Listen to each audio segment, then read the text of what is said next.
So some more integral rules that you should be aware of. So in the previous video, we've seen this rule, we've seen this rule, and in this video we're going to tackle this and two others. Okay. So when you look at this one here, what it's saying is that if you switch a and b around, then it becomes a negative version of this thing here. Okay, so this here is not really a rule. It's more of a definition. And when it comes to a definition, a definition is something that the maths community has come to an agreement on. So it's something that you should really just accept. There's not much thinking to it. So you shouldn't think about it too much. It's really a definition. It's just something that we came to an agreement on. So when you look at this here, okay, let's look at this here in more detail here. Hang on. So going down here, so normally let's just, for example, let's look at f equals x squared. So normally when we try and evaluate from 0 to 3, so normally our normal so when we want to work out the integral of this here, we would integrate it to give us this thing here. So normally we would do from the small to the big, okay, from the small to the big here. So we would then get this, take away this. But then if you switch the a and b around, so in this case here, it would be the big and then the small. So here you would get 0, take away this thing here. Then you're going to get the negative version of this. That's why you get the negative version.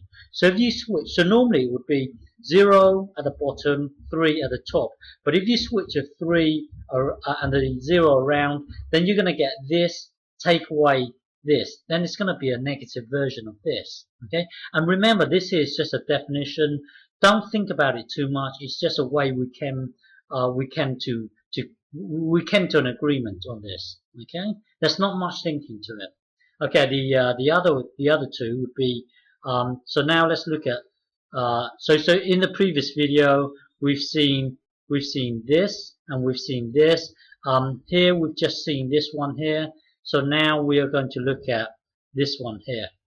Okay, so when you take the integral from a to a, so let's have a look at this. Hang on. So when you take the integral from a to a, well, normally we would take the integral from a to b. There's some sort of there's an element of width towards this thing here. So then it would give us an area. But here you've got from a to a. So there is no width to this thing here. So when you get the height times the width, there is no width. So this here is the area here is gonna be 0 when you have a from a to a. There's no width to it. Okay, so I hope you can accept this. And then the last one is this one here. Hang on. So when you let's say you've got a function here, f of x, and then you've got a function g of x. So let's look at the case when it's just let's look at the case when you have one function add another function. Let's just look at the adding case only. Okay, so you've got f of x here, you've got g of x here.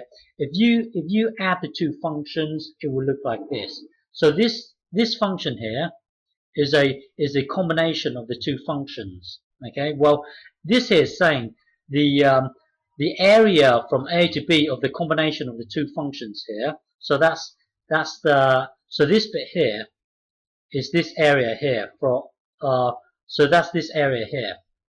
Okay, so it's the area of the combination of the two here. Well, the area of the combination of the two is the same as you working out the area of f of x. So that would be the same as you concentrating on working out this area here. Okay, and then concentrate on working out the area of g of x. So that's this bit here. Okay, so the area of g of x is this area here. Well, for you to work out the area of the combination of the two is the same as you working out the area of f of x. So that's this bit here, and then adding it to this area here. So adding it would be it's like me moving this. Oops, hang on. It's like me moving this this area up here. So hang on. So when you look at this here is the area from A to B of f of x. So that's this area here. Okay, and then this here is this area here. Now, when you get this plus this here, it will then give you the area of the combination of the two, f of x plus g of x. So I hope you can see this here. Okay, so yeah, think about this. It does make sense. Okay.